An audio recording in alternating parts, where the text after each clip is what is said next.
할렐루야. 네, 힘있게 아멘으로 화답해 주시면 좋겠습니다. 할렐루야. 아멘.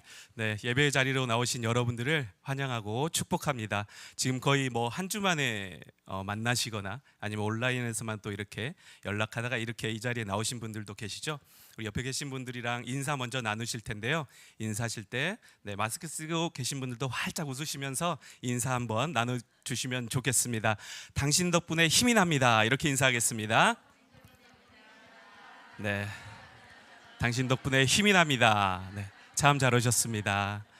네, 옆에 계신 분들이 여러분들에게 큰 힘이 되어 서로 나아갈 수 있는 우리가 되면 좋겠습니다. 그리고 우리가 힘을 낼 수 있는 이유, 그 이유는 바로 하나님께서 우리를 인도하고 계시기 때문입니다. 그 믿음, 그 마음으로 이 시간 먼저 우리 찬양 올려드리며 나아갈 텐데요. 무엇과도 바꿀 수 없는 그 주님, 우리가 함께 찬양의 고백 올려드리도록 하겠습니다.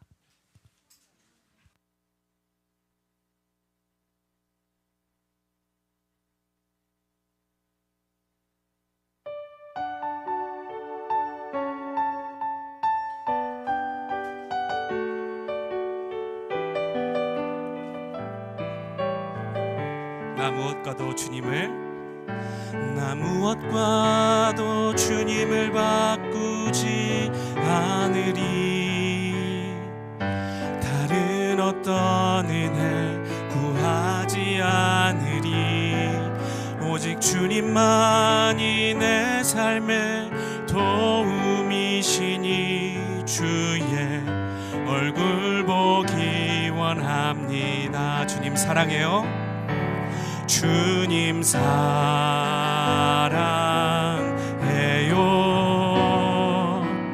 온 맘과 정성 다해 하나님의 신실한 친구 되기 원하. 나 무엇과도 주님을 바꾸지 않으리. 다른 어떤 은혜 구하지 않으리. 오직 주님만이 내 삶의 도움이시니 주의 얼굴 우리 다시 한번 고백합시다. 나 무엇과도 주님을 바꾸지 않으리. 다른 어떤 은혜 구하지 않으리. 오직 주님만이 내 삶의 도움이시니 주의 얼굴 보기 원합니다. 주님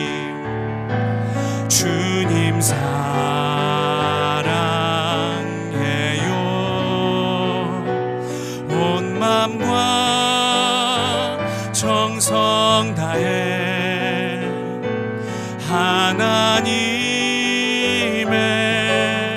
신실한 친구 되기 원하. 주님 사랑에 우리 마음을 담아서 주님 사랑해요.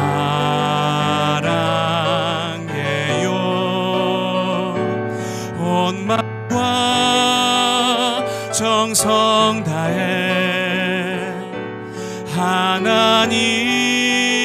하나님의 진실한 친구들. 주님 사랑합니다. 주님 사랑해요.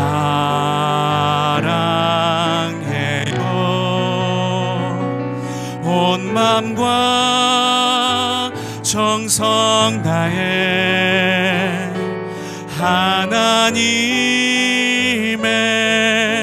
신실한 친구들. 우리 가슴에 손을 얹고 고백해 봅시다. 주님 사랑합니다. 주님 사랑해요.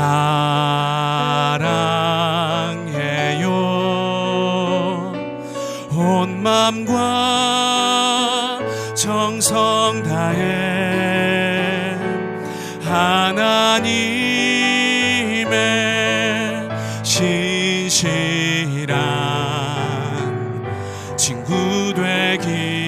하나님의 신실한 친구 되기, 하나님의 신실한 친구 되기 원합니다. 여러분 모두 하나님의 친구 되길 다짐하십니까? 우리 기쁨의 박수로 주님께 나아가겠습니다. 할렐루야!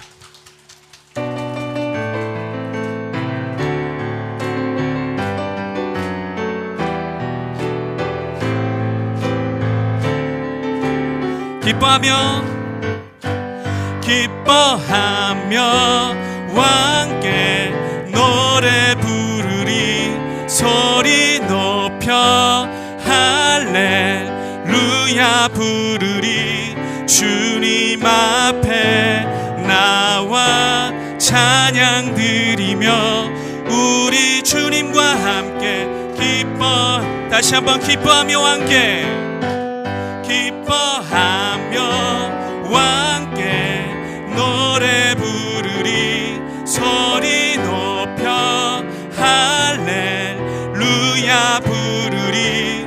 주님 앞에 나와 찬양 드리며 우리 주님과 함께 기뻐하리라. 나의 창조자, 나의 구원자, 가장 귀한 나의 예수님 찬양합니다. 나의 치료자, 나의 선한 목자 되신 주 예수 나의, 우리 더 큰 기쁨으로 나갑시다. 기뻐하며 함께, 기뻐하며 함께 노래 부르리, 소리 높여 할렐루야 부르리. 주님 앞에 나와 찬양 드리며 우리 주님과 함께 기뻐하리라. 나의 창조자, 나의 구원자, 가장 귀한 나의 예수님 찬양합니다. 나의 치료자, 나의 선한 목자 되신 주 예수 나의 주, 나의 창조자, 나의 구원자, 나의 창조자, 나의 구원자, 가장 귀한 나의 예수님 찬양합니다.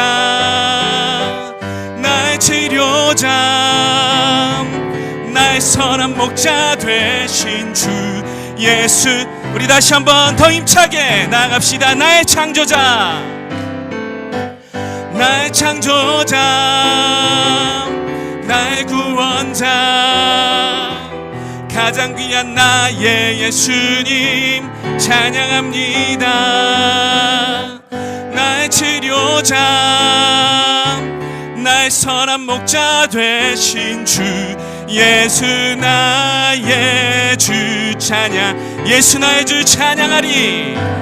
예수 나의 주, 우리 마지막으로 외칩시다. 예수 나의 주님만 찬양하리. 예수 나의 주 찬양하리. 우리의 찬양 받으실 주님 감사와 영광 올려드립니다. 할렐루야. 아멘. 아멘. 그 주님께서 여러분들에게 지금 말씀하십니다. 너는 나의 안에 거하라. 나의 안에 거하라. 우리 주님 안에 들어가길, 그 마음속 깊이 들어가길 다짐하며 고백합시다. 나의 안에 거하라.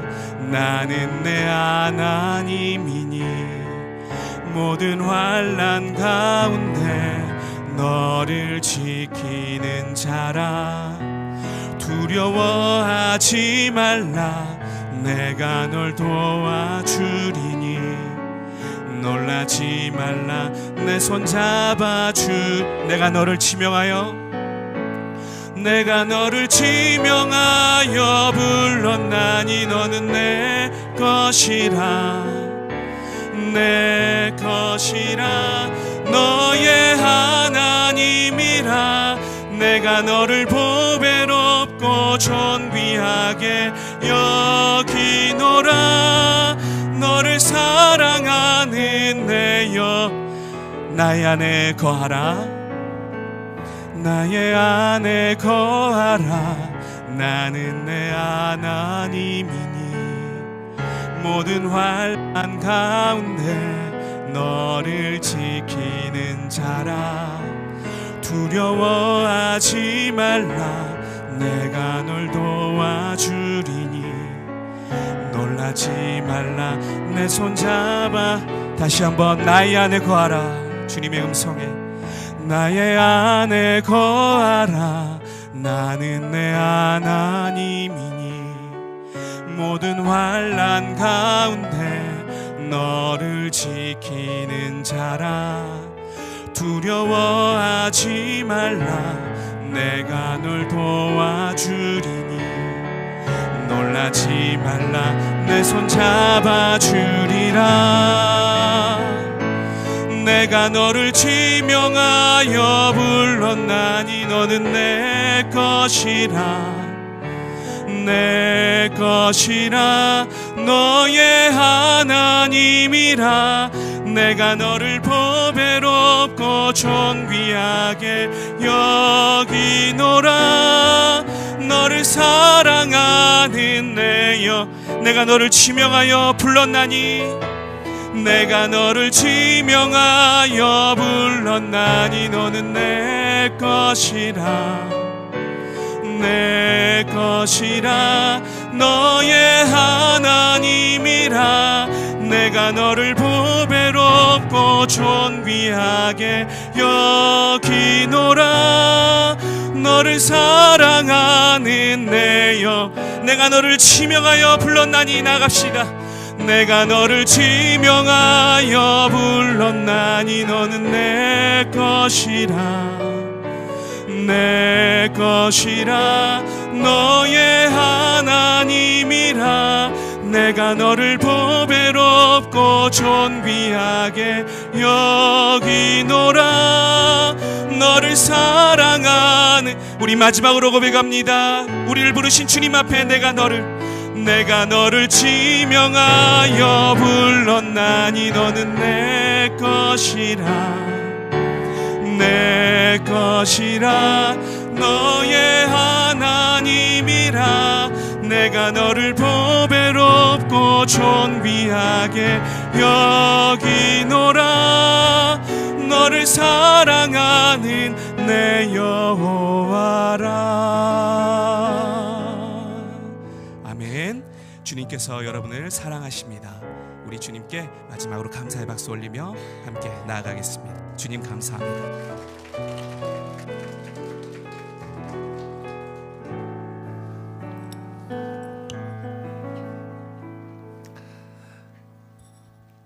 한 주간 잘 지내셨어요? 반갑습니다.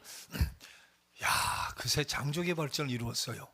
무슨 말인가 하면 우리 권 목사님이 영상 PPT도 한번 스위치하고 이 카메라로 회중도 잡고 하는데 앞에 서 있는데 회중석이 잡히는 거예요. 야, 아래서 회원들이 머리가 좋긴 좋은가 봐요. 벌써 이렇게 훈련이 돼가고 있습니다.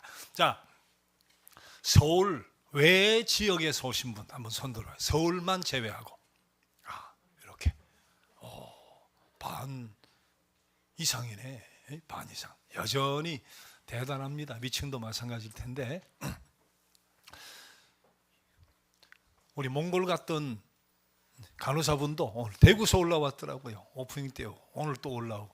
야, 대단해요. 다 그런 거 아니에요. KTX 타고 집에서 역까지 또 내려가지고 전철 타고 그런 수고를 감당하며 모이는, 야, 이런 교회가 세상에 있을까요? 에? 시방에서 정말 참 놀라워요. 얼마나 감사한지 모르겠습니다. 자, 그런 분들이 모였으니까 우리 예수님 뵙는 것 같잖아요. 서로 이름 알면 이름, 아니면 당신이라고 해도 좋고 뭐 자매라고 해도 어떻게 보내요? 아르스 회원들은 서로 어떻게 부르시는지 모르겠는데 알아서 당신을 뵈니 뭐 이름을 부르든지 회원님을 뵈니라고 하면서 주님을 뵙는 듯 합니다. 당신을 뵈니, 당신을 보니 주님을 뵙는 듯 합니다. 한번 인사 한번 해봐요.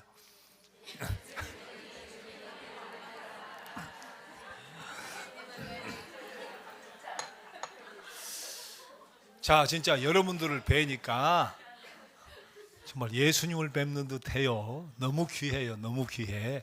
너무 감사해요. 오늘도 복된 예배로, 은혜 충만한 예배로 우리 주님 예배해 주실 줄 믿습니다. 자, 다 함께 일어나셔서 하늘의 문을 여서서 찬양 드립시다.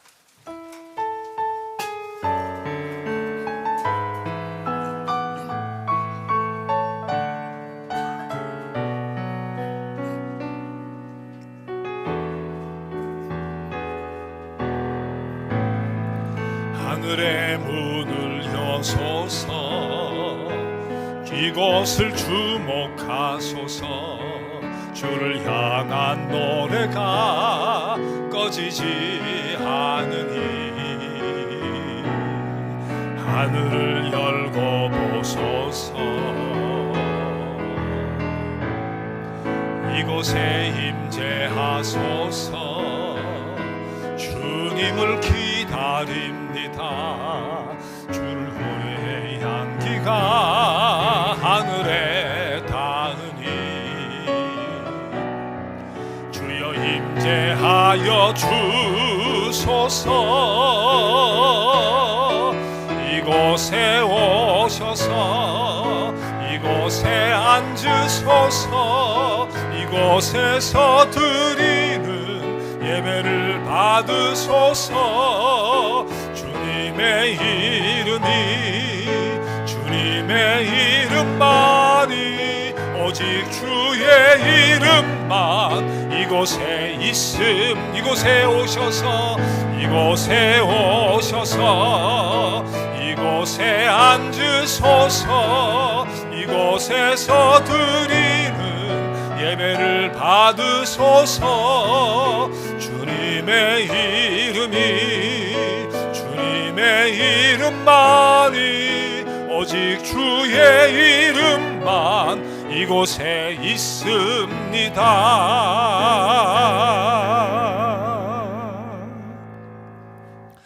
어서와 하나님께 기쁜 노래 부르자. 우리 구원의 바위 앞에서 환성을 올리자. 감사 노래 부르며 그 앞에 나아가자. 노랫가락에 맞추어 환성을 올리자. 하나님, 우리의 눈과 마음과 귀를 열어 하나님께 예배 드립니다. 찬송하며 기쁨이 넘치게 하시고, 기도할 때 힘이 솟게 하시며, 말씀 들을 때 가슴이 뜨거워지게 하옵소서. 우리 예배를 기뻐 받으시옵소서. 예수님의 이름으로 기도드립니다. 아멘. 나는 전능하신 아버지 하나님, 천지의 창조주를 믿습니다. 나는 그의 유일하신 아들 우리 주 예수 그리스도를 믿습니다. 그는 성령으로 잉태되어 동정녀 마리아에게서 나시고 본디오 빌라도에게 고난을 받아 십자가에 못 박혀 죽으시고 장사된 지 사흘 만에 죽은 자 가운데에서 다시 살아나셨으며 하늘에 오르시어 전능하신 아버지 하나님 우편에 앉아 계시다가 거기로부터 살아있는 자와 죽은 자를 심판하러 오십니다. 나는 성령을 믿으며 거룩한 공교회와 성도의 교제와 죄를 용서받는 것과 몸의 부활과 영생을 믿습니다. 아멘. 앉으셔서 주 없이 살 수 없네 292장 찬송 드립니다.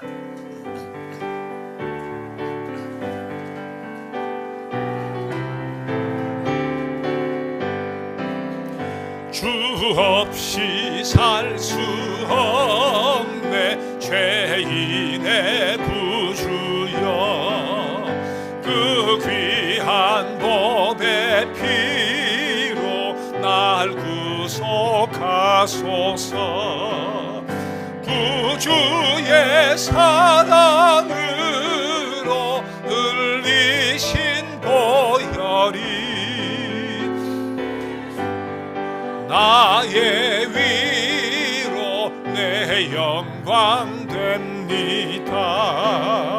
주 없이 살 수 없네 나 혼자 못 서리. 힘없고 부족하며 지혜도 없도다.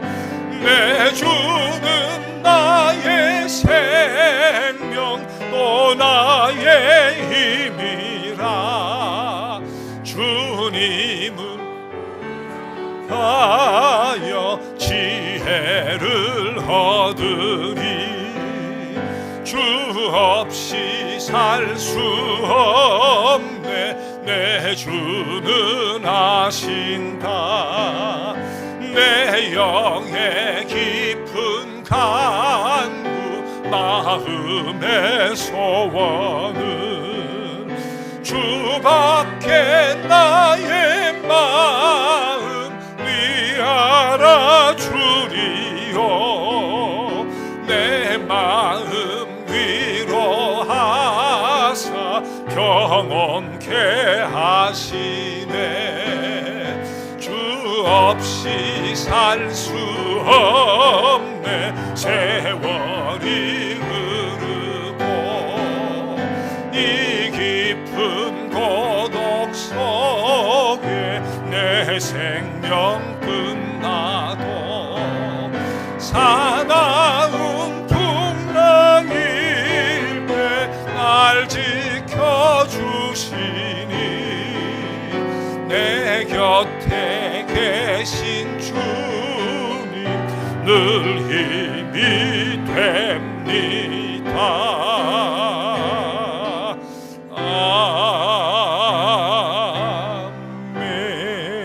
아멘. 오늘은 권원 목사님 기도로 인도해 주시겠습니다.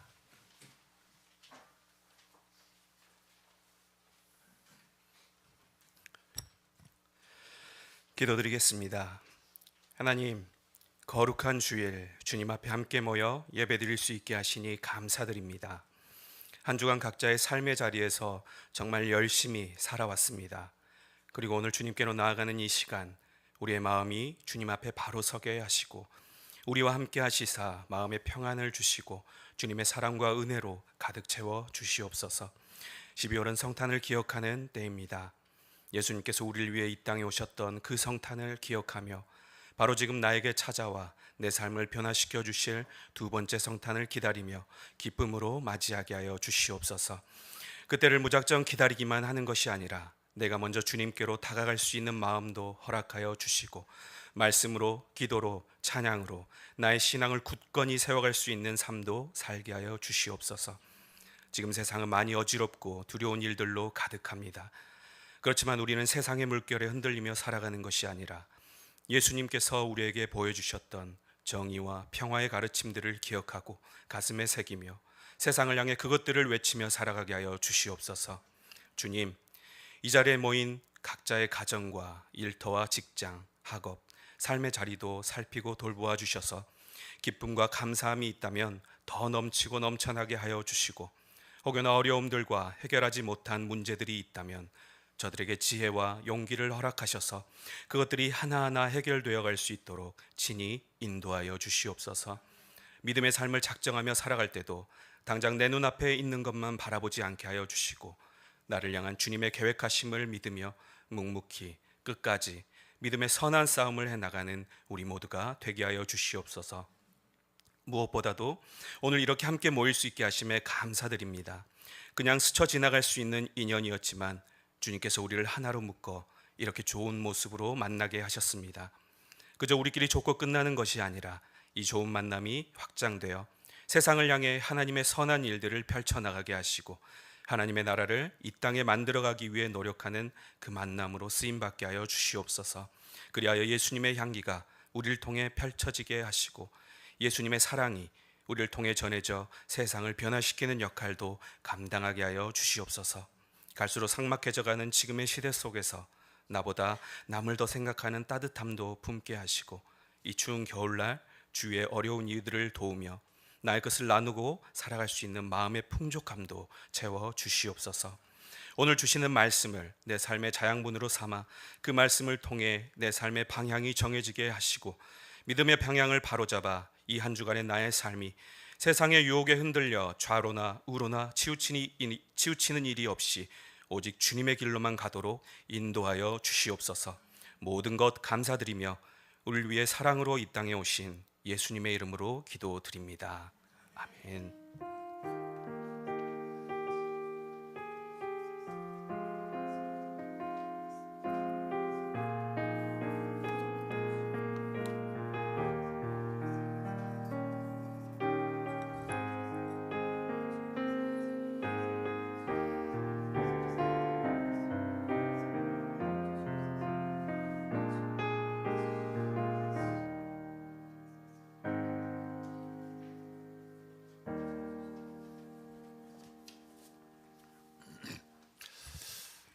자, 오늘 내 생각에 내가 제일 먼 데서 왔다고 하는 분 한번 이야기해. 어디? 내가 제일 멀리서 왔을 것이다. 어디? 창원. 네, 창원. 우리 3층에도 대답을 들을 수가 없네. 3층에 아마 지금 스크린 예배드린 분들 가운데 더 멀리서 오신 분이 계실지 모르겠는데, 자, 오늘 특송을 할 분은 부산에서 왔습니다. 그래도 창원이 더 오래 걸리죠. 부산은 KTX 타면. 자, 서울에 제가 목회할 때 성가대를 섬기던 우리 청년인데 지금 부산에서 오페라를 비롯해서 활동을 해요. 오늘 축하를 하기 위해서 부산에서 왔어요. 부산에서. 자, 우리 자, 오예은 양 하나님의 은혜라는 찬양으로 영광 돌려드리겠습니다.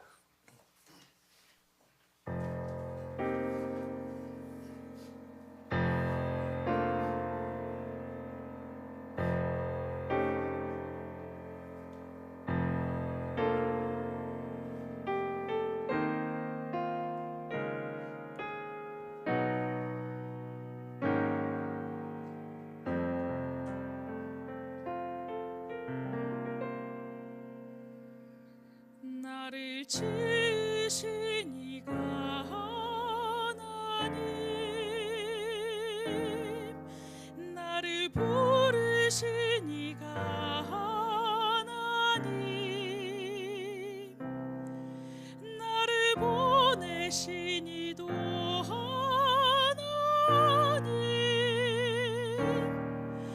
나의 나 된 것은 다 하나님 은혜라. 나의 달려갈 길 다가도록, 나의 마지막 호흡 다하도록, 나로 그 십자가 품게 하시네. 나의 나 된 것은 다 하나님 은혜라. 한량없는 은혜, 갚으기로 많은 은혜, 내 삶을 애워싸는 하나님의 은혜, 나 주저함 없이 그 땅을 밟은도, 나를 붙드시는 하나님의 은혜.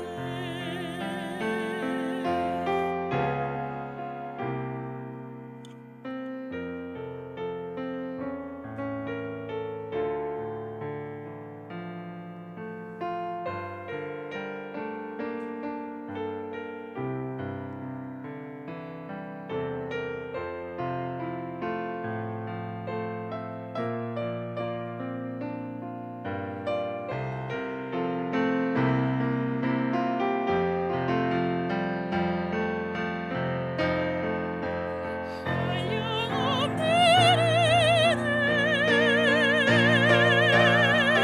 갚으기로 많은 은혜, 내 삶을 애워싸는 하나님의 은혜, 나 주저함 없이 그 땅을 밟은도, 나를 붙드시는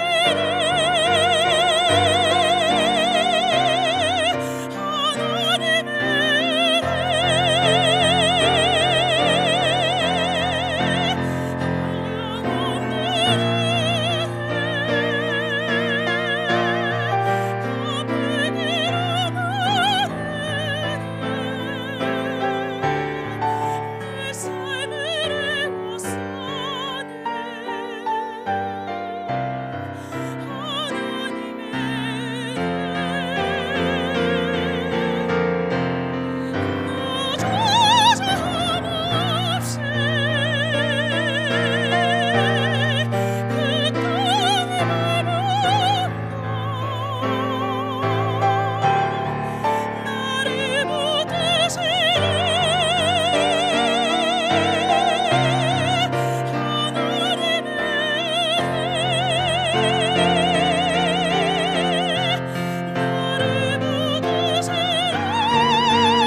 지으신 이가 하나님,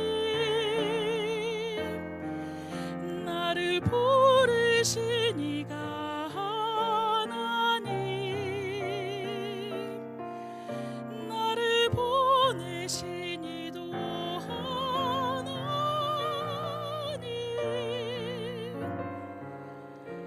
나의 나 된 것은 다 하나님 은혜라.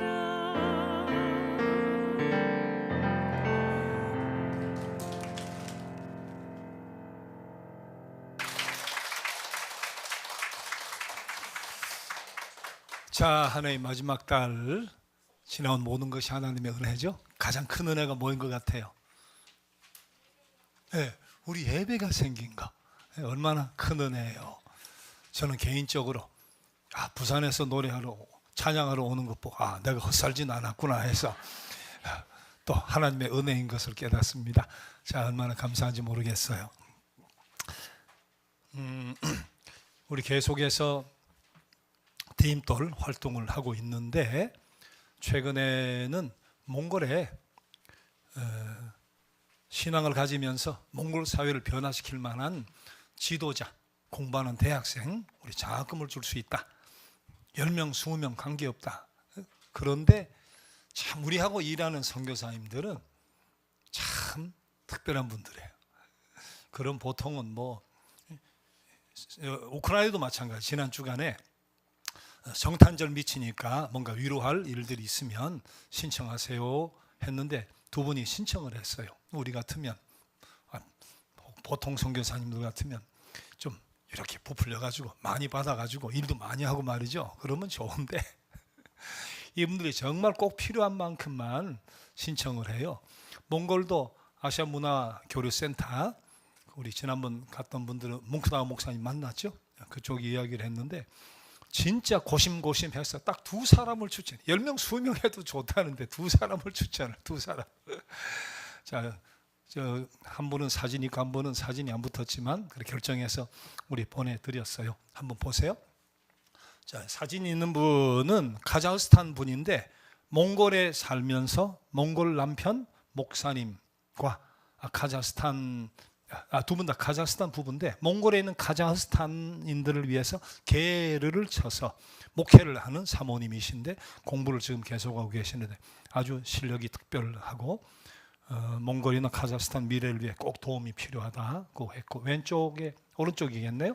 사진이 없는 것은 이 친구는 젊은데 몽골에서 올해 수학 경시 대회에서 1등을 했대요. 그래서 딱 두 사람, 참 더 많이 주면 좋은데 말이지. 진짜 몽골 사회를 뒤집어 놓을 만한 둘만. 우리 돈으로 200만 원이에요. 몽골 돈으로 400만 투구릭 하면 학비도 1년치가 되고 교통비도 되고 그만큼만 요구를 했기 때문에 두 분에게 지원을 했습니다. 자, 그 외에 우리 우크라이나에서 온 소식도 있지만 성탄과 더불어 함께 때되면 사진으로 보여드리겠습니다.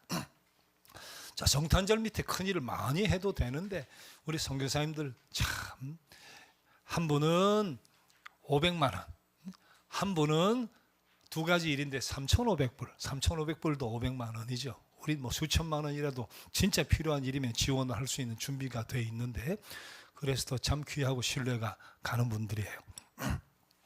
자, 오늘 말씀은 요한복음 7장과 갈라디아서 4장의 말씀 통해서 은혜를 나누고자 합니다. 저 요한복음 7장 2절에서 9절까지 말씀. 자, 제가 봉독합니다. 유대인의 명절인 초막절이 가까운지라 그 형제들이 예수께 이르되 당신이 행하는 일을 제자들도 보게 여기를 떠나 유대로 가소서. 스스로 나타나기를 구하면서 묻혀서 일하는 사람이 없나니 이 일을 행하려 하거든 자신을 세상에 나타내소서 하니, 이는 그 형제들까지도 예수를 믿지 아니함이로라. 예수께서 이르시되 내 때는 아직 이르지 아니하였거니와 너희 때는 늘 준비되어 있느니라. 세상이 너희를 미워하지 아니하되 나를 미워하나니 이는 내가 세상의 일들을 악하다고 증언함이라.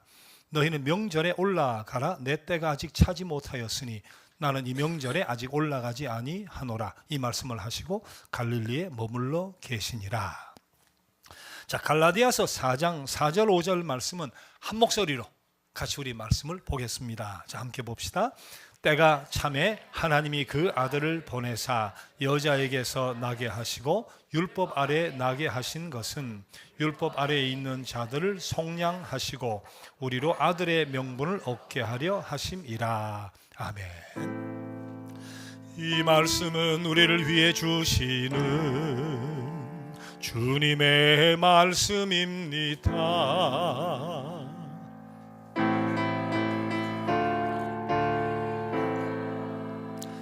이 말씀으로 지친 영혼 힘을 얻고 진리를 깨달아 주의 길 가게 하소서. 아멘.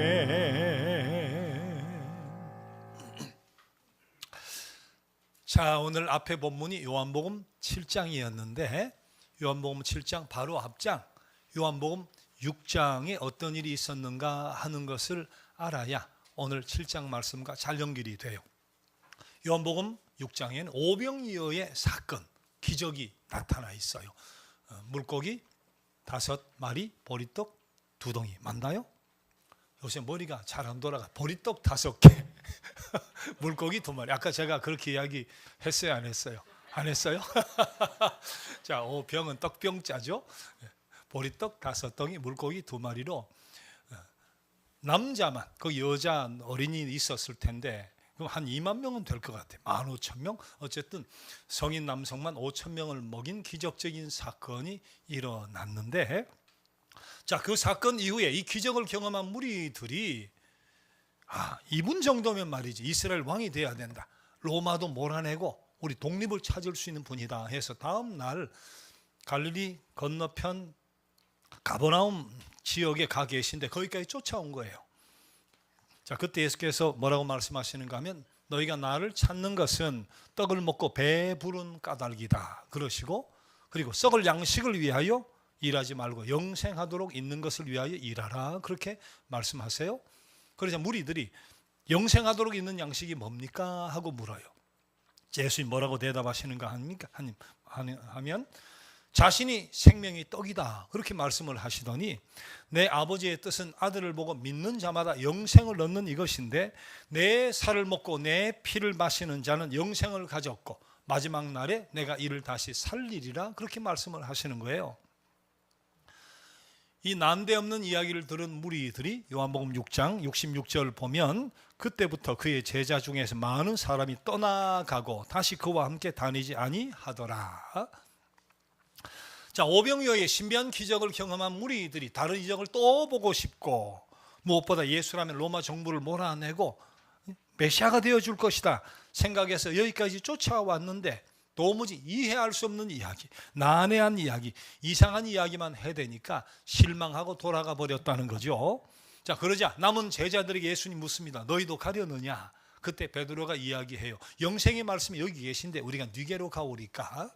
소수의 무리만 남았어요. 자, 이어서 오늘 요한복음 7장으로 넘어오니까 예수님의 형제, 동생이죠. 요셉과 마리아의 관계 속에서 태어난 동생, 사실은 이제 예수님의 친형제라고 볼 수는 있겠습니다만은, 자, 그 동생들이 찾아와서 권유를 하는 거예요. 당신이 행하는 일들을 다른 사람들도 다 볼 수 있게 유대로 갑시다, 유대로 갑시다, 예루살렘으로 갑시다. 근데 그렇게 이야기한 때가 7장 2절 보니까 유대인의 명절인 초막절이 가까운 때였다 그렇게 기록하고 있어요. 자, 초막절이 뭐냐 하면 이스라엘 백성이 애굽에 430년 종살이를 하다가 홍해바다를 가르고 광야에 나와서 집을 지을 수가 없잖아요. 이동을 해야 되니까 종려나무 가지라든지 버드나무 가지 같은 것을 가지고 대충 엉성하게 기둥을 세우고 지붕을 덮고 잠을 잤어요. 그게 초막이죠. 초막. 그걸 장막이라고도 하기 때문에 초막절이라고 하고 장막절이라고도 해요. 근데 그때가 언젠가 하면 1년 수확을 거두어 드리는 때이기 때문에 성경에는 또 수장절이라고 해요. 이게 다 같은 절기의 표현이에요. 우리 같으면 추수감사절 그렇게 되겠죠. 초막절, 장막절, 수장절, 오늘의 의미는 추수감사절 그런 의미인데, 자, 이 절기가 한 주간 지켜지는데 예루살렘 성전에서 32km 바운더리 속에 있는 사람은, 남자는, 성인 남자는 의무적으로 성전에 와서 제사를 지내야 되고 절기를 지켜야 되는 그런 법이 있었어요. 자, 당시 예수님의 형제들이 아마 32km 바운더리 안에 살았나 봐요. 그러니까 초막절이니까 율법에 따라 올라가야 되는데, 근데 예수님의 동생들은 예수님을 메시아라고 생각하지 않은 것 같아요. 오늘 본문 7장 5절에도 기록이 되어 있습니다. 이는 그 형제들까지도 예수를 믿지 아니함이러라. 예수를 메시아로 믿지도 않는 동생들이 초막절에 왜 자기 형 예수를 향해 올라가자 말이에요. 예루살렘에 올라가자고 권유를 했을까?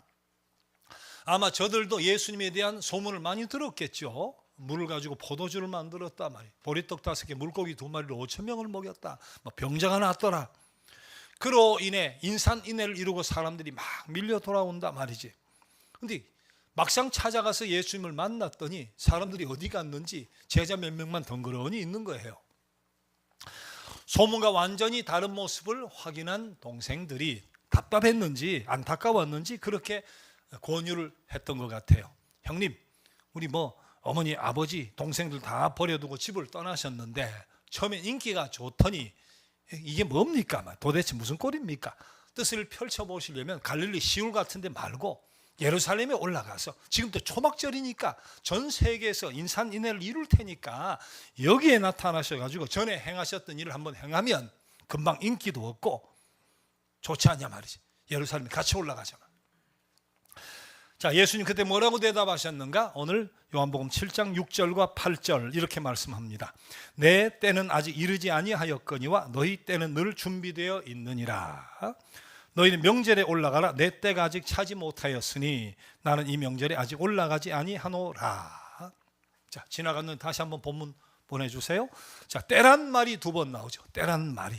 내 때는 아직 이르지 아니하였다. 내 때가 아직 차지 못하였다.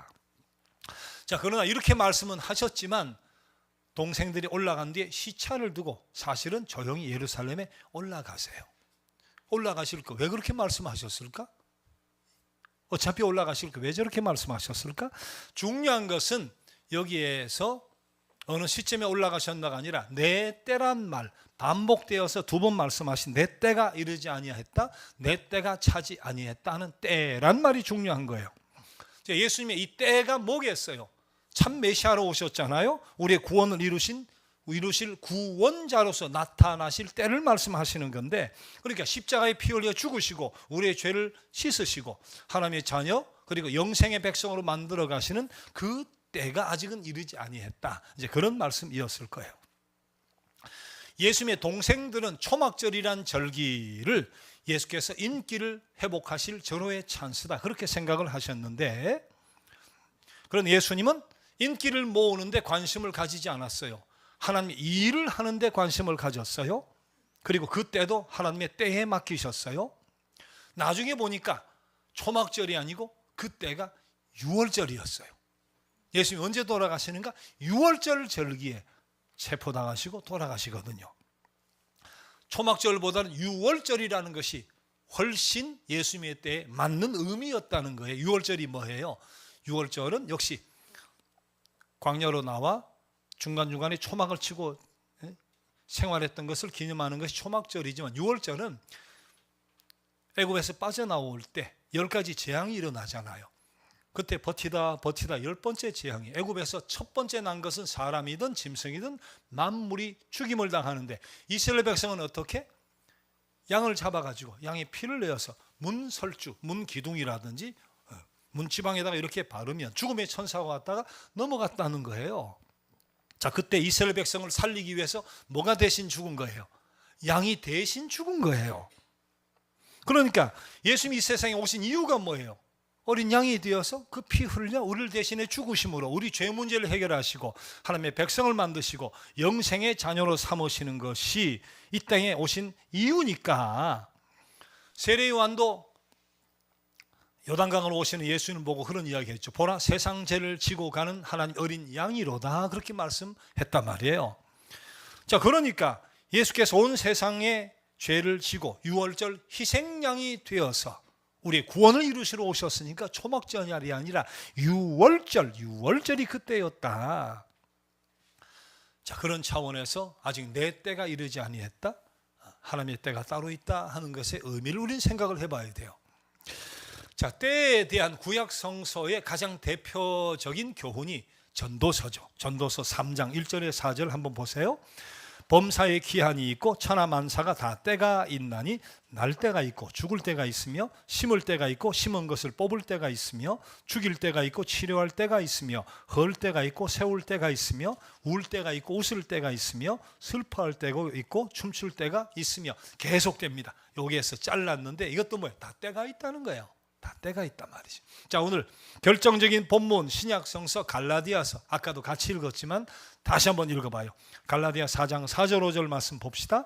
때가 참에 하나님이 그 아들을 보내사 여자에게서 나게 하시고 율법 아래에 나게 하신 것은 율법 아래에 있는 자들을 속량하시고 우리로 아들의 명분을 얻게 하려 하심이라. 자, 때가 참에 하나님이 그 아들 예수 그리스도를 이 땅에 보내셨대요. 자, 그때가 왜 3000년 전이 아닐까? 그때가 왜 지금부터 2000년 전이었나? 왜 1000년 전도 5000년 전도 아니고 지금부터 2000년 전이 하나님 예비하신 때가 찬 것일까? 이렇게 추측해 볼 수 있어요.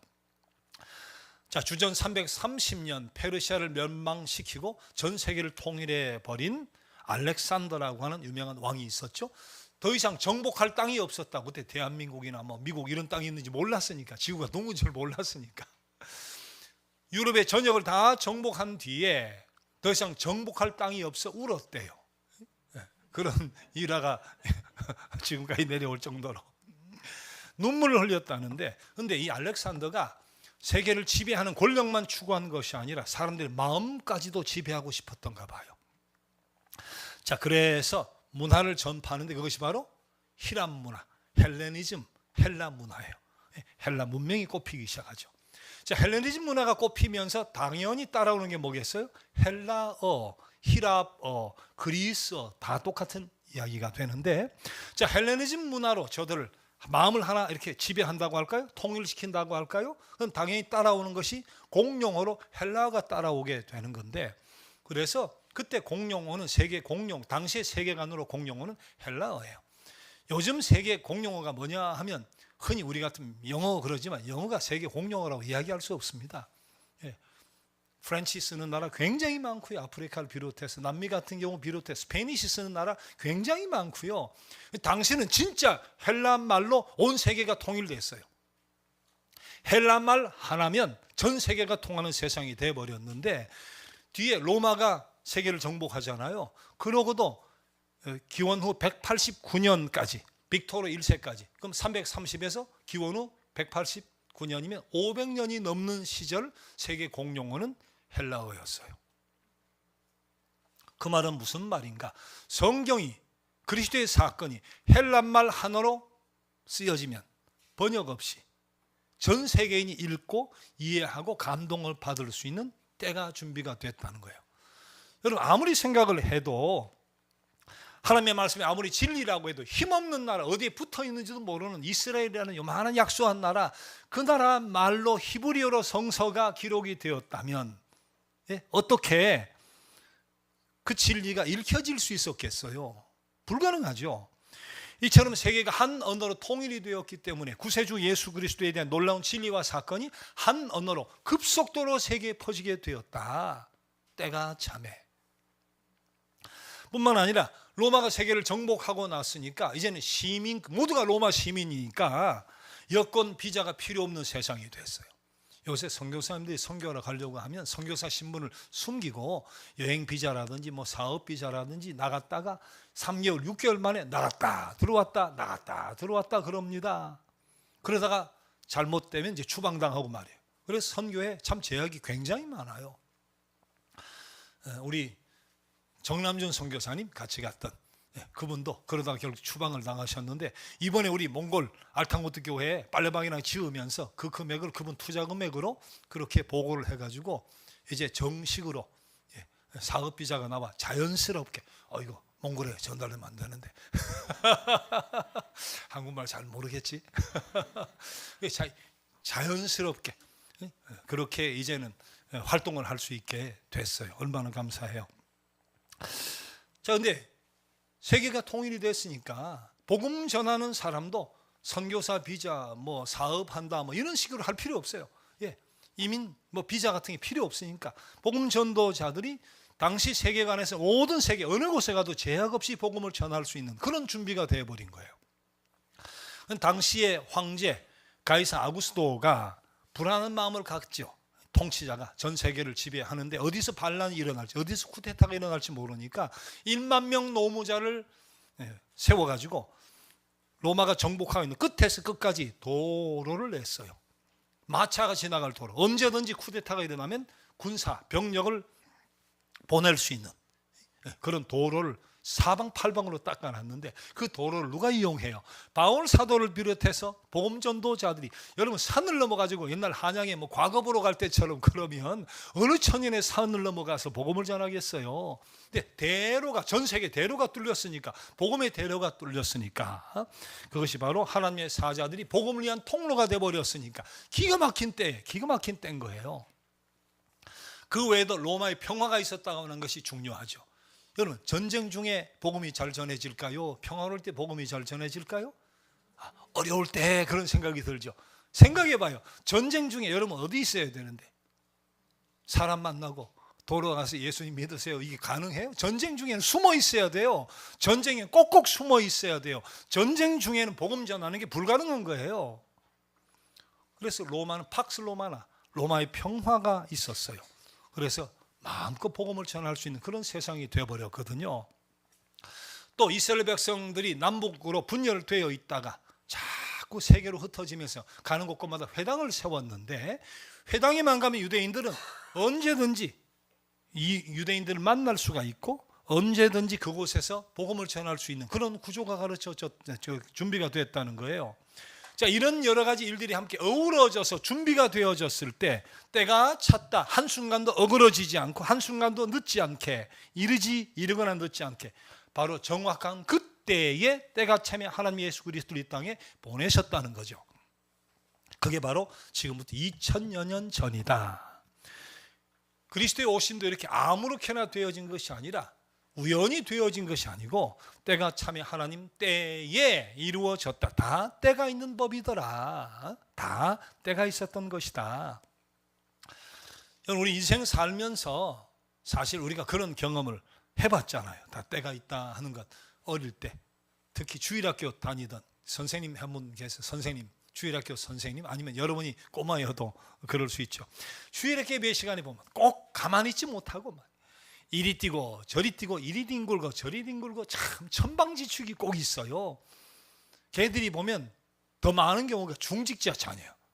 꼭 보면 중직자 자녀. 왜 그런지 모르겠어.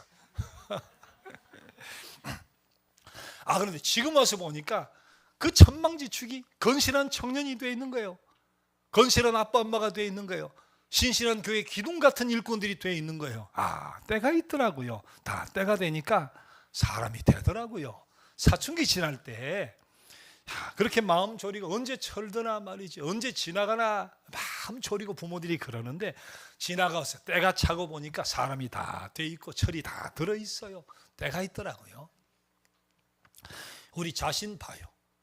스스로 나한테 언제 믿음이 드나, 저 형식적인 신앙생활을 벗고 신앙의 참 세계로 언제 들어가나 스스로 답답해한 분들, 스스로 속상한 분들 계셨을 텐데, 때가 차니까 변하고 새로워지고 은혜를 알게 되잖아요. 여러분들 가운데도 어머니의 오랜 눈물의 기도 끝에 오늘 이 자리에 와 있는 분 있어요. 누군가 여러분 사랑하는 어느 지인, 간절한 지속적인 기도 끝에 오늘 이 순간이 있게 된 분들도 계실 거예요. 그분들은 10년인지 5년인지 20년인지 간곡하게 눈물 흘리며 기도하면서도 한편으로는 그런 날이 오기나 할 것인가 염려해 하면서 하염없이 기도했을 텐데, 때가 차니까 오늘 이런 날이 오잖아요.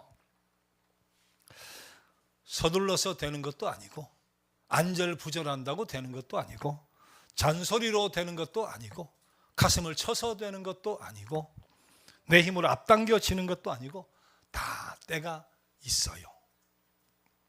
그러나 그냥 내버려 둔다고 되는 건 아니죠. 그때는 내버려 둔다고 되는 건 아니에요. 최선을 다하고 그리고 기다리는 거.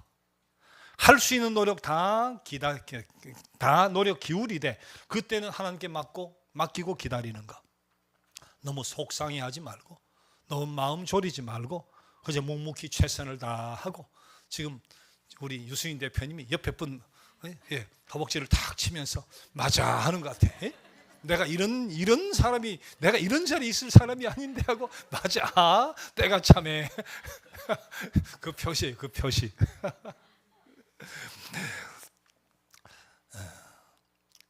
우리 사정 잘 하시는 선하신 하나님께 맡겨드리고 최선을 다하고 기다리고 합력하여 선될 줄 믿으면서 설레임으로 기다려봐요. 대림절은 기다리는 절기예요. 설레임으로 기다려요. 그게 믿음이에요.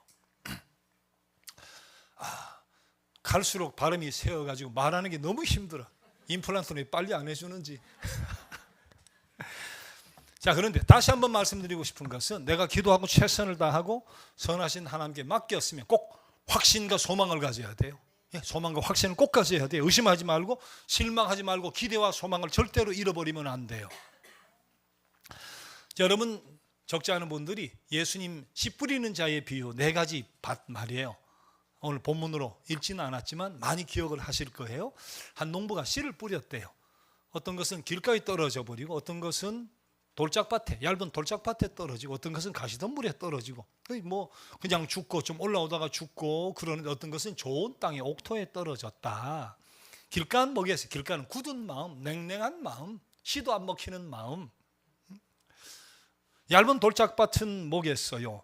뿌리가 얕은 거예요. 뿌리가 얕은 거. 조금 들어가다가 금방 또 끝이 나요. 가시덤불은 뭐겠어요? 예수님 설명해 주셨어요. 세상 염려와 돈의 유혹으로 가득한 사람. 제대로 못 자라는 거예요. 씨가 떨어져도. 근데 좋은 땅, 옥토는 준비되어 있는 마음, 열려있는 마음, 말씀을 들으면 그냥 깨닫고 30배, 60배, 100배의 결실이 맺혀지는 마음을 의미하는 것이다. 이게 이 비유의 핵심 의미인데, 자, 이 비유를 예수님의 각도에서 또 다른 각도에서 생각해 볼 필요가 있어요. 그게 뭐냐 하면 예수님의 삶의 자리라는 관점에서 보는 거예요. 다시 말로, 다른 말로, 자, 실패처럼 보이는 예수님의 활동에 대한 옹호 혹은 변증해서 하시는 말씀이다. 그런 각도에서 이 비유를 볼 수도 있다. 자, 예수님 복음의 증거라고 하는 것은 고향에서 별 성과가 없었어요. 고향에서는 저 마리아의 아들 목수 아니에요. 목수. 요셉의 아들 목수 아니냐. 동네 사람들이 배척했기 때문에 예수께서는 고향에서는 권능을 행하실 수 없었다. 그런 기록이 성서에 있거든요. 자, 정치적인 메시아로서 따라오다가 이탈한 사람들이 생겨나기 시작을 하고 바리새인 비롯해서 제사장들 뭐 이런 실력자들은 어떻게 하면 예수를 무너뜨릴까 싶어서 안식일 날 제자들이 배고파서 벼를 한번 훑었다 말이지, 안식일에 병을 고쳤다, 사사건건 그냥 시비를 걸고. 자, 예수께서는 이러다가 마침내 제자들이 얼마나 비겁해질 것인가, 얼마나 어떻게 처신할 것인가 하는 것을 다 알고 계셨어요. 그러니까 지금 씨를 뿌리고 이렇게 하시지만 사실은 이 실패 같잖아요. 사람들의 눈에는 예수님이 지금 해오신 이 많은 일들이 길가에 뿌리고 돌짝밭에 뿌리고 말이에요. 가시덤불에 뿌리고 그렇게 헛된 실패처럼 보이지만 아니. 나 스스로, 예수님 스스로는 기쁨과 확신 속에 차 있다. 마치 낭비되는 많은 씨에도 불구하고 많은 수확이 있을 것을 기대하는 농부같이 예수님 하나님 나라가 이 볼품없는 작은 씨앗에서부터 잘 자라서 영광스러운 승리를 가져온다. 30배, 60배, 100배 틀림없이 결실이 맺힌다 하는 그런 의미에서 이 비유를 말씀하셨을 수도 있다. 그렇게 추측도 해보자는 거예요. 자, 그래서 예수께서 이 4가지 씨의 비유를 하신 뒤에 곧이어서 하신 비유가 겨자씨와 누룩의 비유였어요. 씨 뿌린 자의 비유를 다 말씀하신 뒤에 누룩 하나 들어가니까 빵이 막 부풀지 않느냐? 겨자씨 하나 작은 애 눈에 보이지 않는 게 신기했는데 나중에 커서 공중에 새가 깃들일 만큼 크게 나무가 되지 않느냐? 그렇다. 지금 볼품 없는 내 수고 같지만, 내 수고가 볼품 없는 것 같지만 길가에 돌짝밭에 가시덤불에 막 떨어지는 것 같이 헛되이 보이지만 대적자들의 힘이 하늘을 향해 막 치솟는 것 같지만 아니, 하나님 나라는 지금 이루어져 가고 있다. 누룩같이, 겨자씨같이, 옥토에 떨어진 30배, 60배, 100배의 결실같이 지금 그렇게 하나님 나라는 이루어져 가고 있다는 추수의 비유, 이것이 오히려 추수의 비유다, 그렇게 해석을 해볼 수 있다는 거예요. 보세요. 예수님 끝까지 사랑으로 사셨습니다. 십자가에 달리셔서까지 저들 용서해 주옵소서 그렇게 외치셨는데 이게 사실은 길가나 돌짝밭에 뿌리는 같은 그런 실패한 것처럼 보였잖아요. 그리고 당신은 죽으셨으니까 불의의 세력 앞에 굴하지 아니하고 거대한 세력 앞에서도 의와 진리로 사셨는데 그렇게 사시던 것도 가시덤불이나 저 뭐 어마한데 그냥 씨가 뿌려져 낭비되는 것처럼 그렇게 보였을 거예요.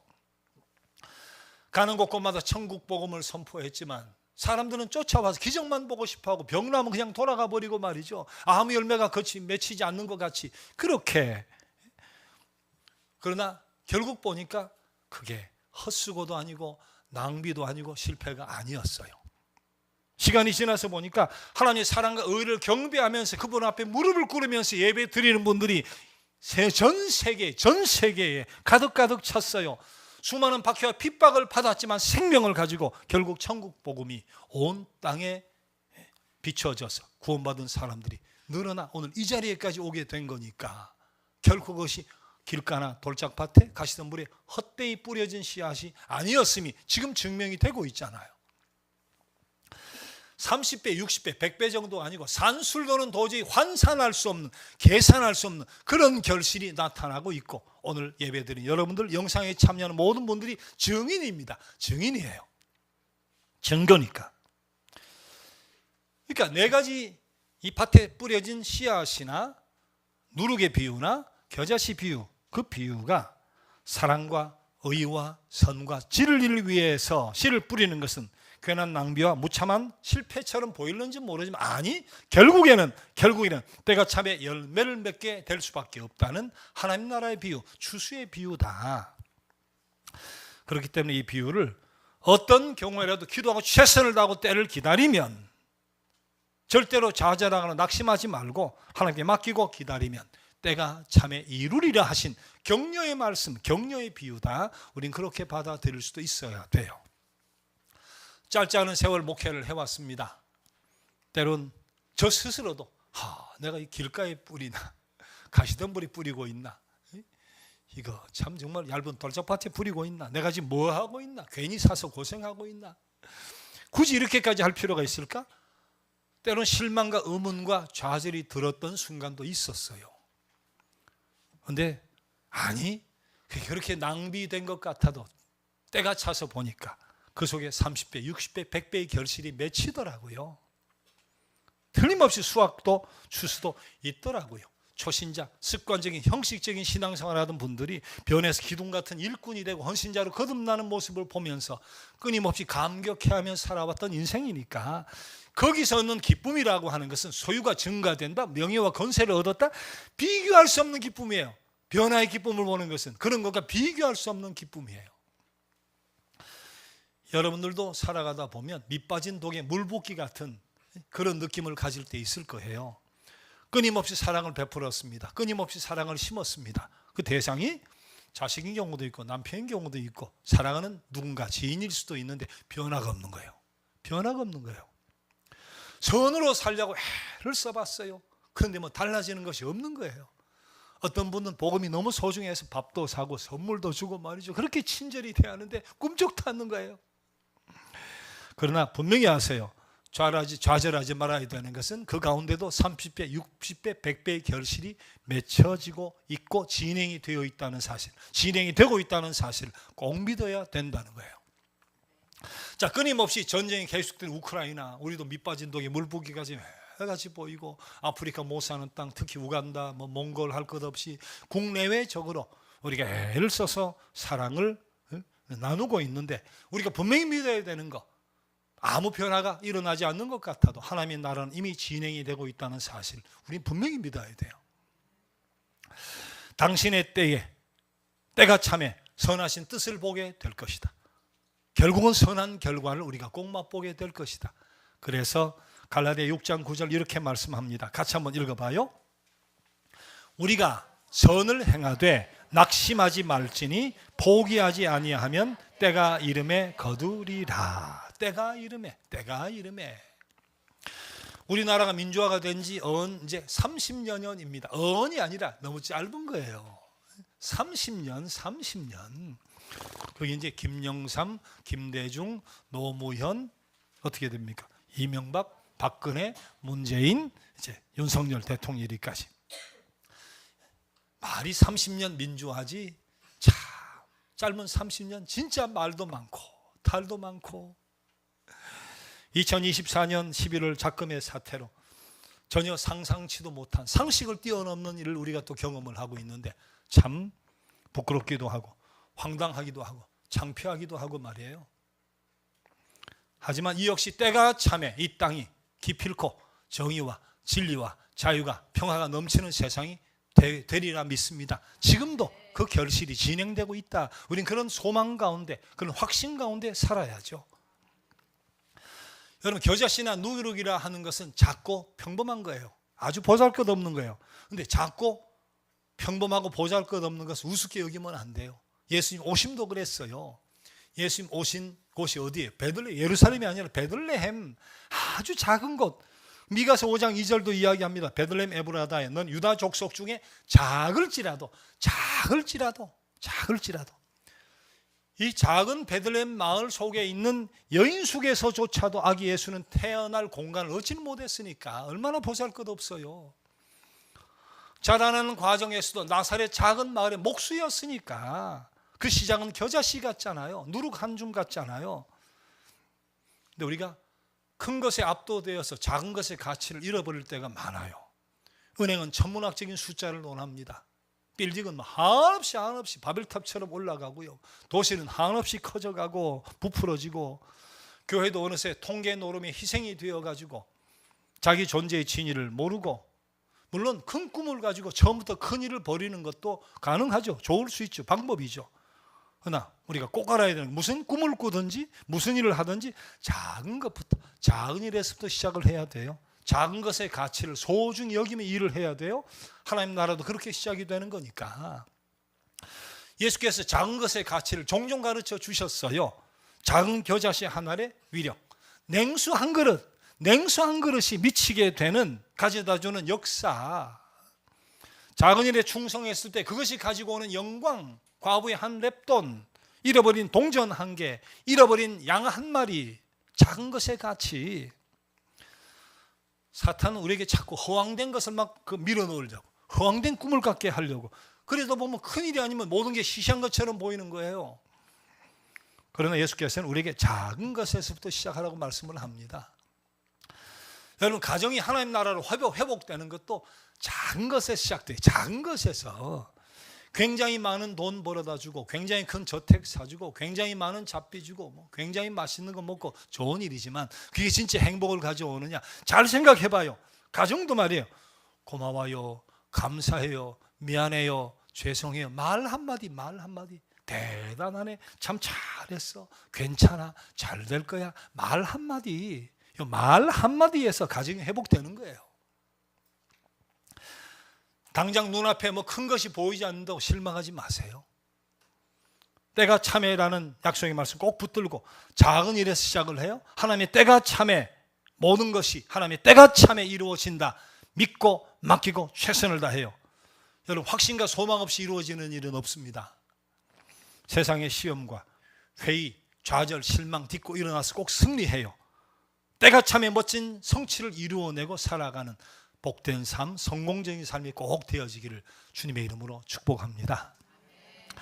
자, 오늘은 그런 의미에서 주님의 시간에라는 찬양을 함께 드려보려고 합니다. 다 함께 일어나셔서 주님의 시간에 찬양 드립시다.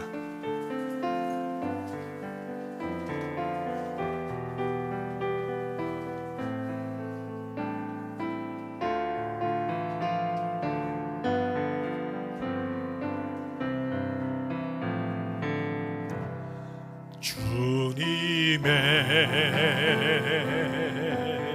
시간에 그 그의 뜻 이루어지리 기다려 하루하루 살 동안 주님 인도하시니 주 뜻 이룰 때까지 기다려 그때를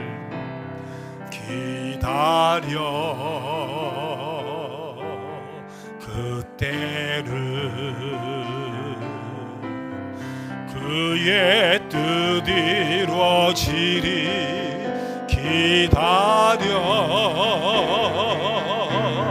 주의 뜻 이루어질 때 우리들의 모든 것 아름답게 변하리 다시 한번 주님의 시간에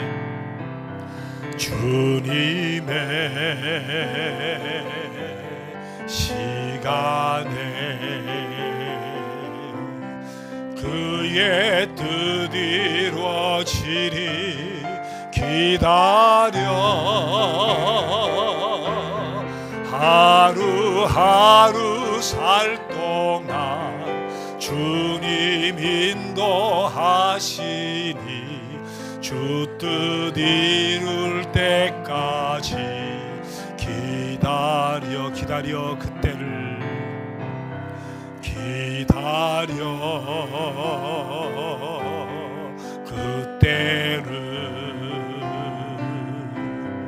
그의 뜻 이루어지리 기다려 주의 뜻 이루어질 때 우리들의 모든 것 아름답게 변하리 기다려.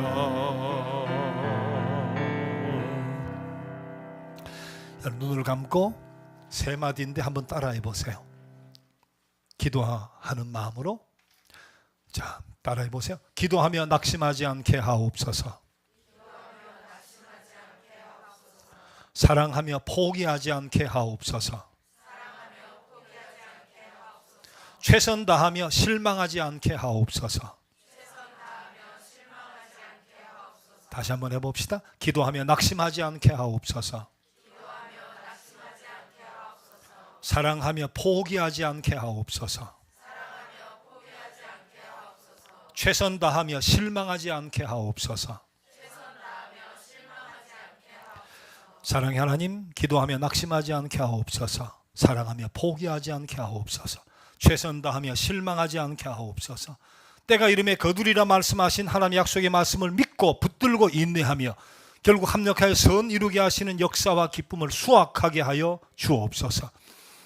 우리가 드린 작은 예물과 이웃을 위한 디딤돌 사랑 나눔이 우리에게 큰 복이 되게 하시며 전달된 우리의 모든 이웃들에게도 큰 열매로 맺혀지게 하여 주옵소서. 이제는 작은 일에서부터 확신과 소망과 인내로 최선을 다하며 하나님 때에 모든 것을 맡김으로 약속의 성취를 경험하고 기뻐 감사하며 살아가야 할 부름받은 주의 온 백성들 위해 우리 주님 주시는 그 크신 은혜와 우리 하나님 내려주시는 놀라우신 사랑하심과 성령님의 능력과 역사와 인도와 보호하심이 언제까지나 함께해 주시옵기를 간절히 축원합니다. 아멘. 아멘.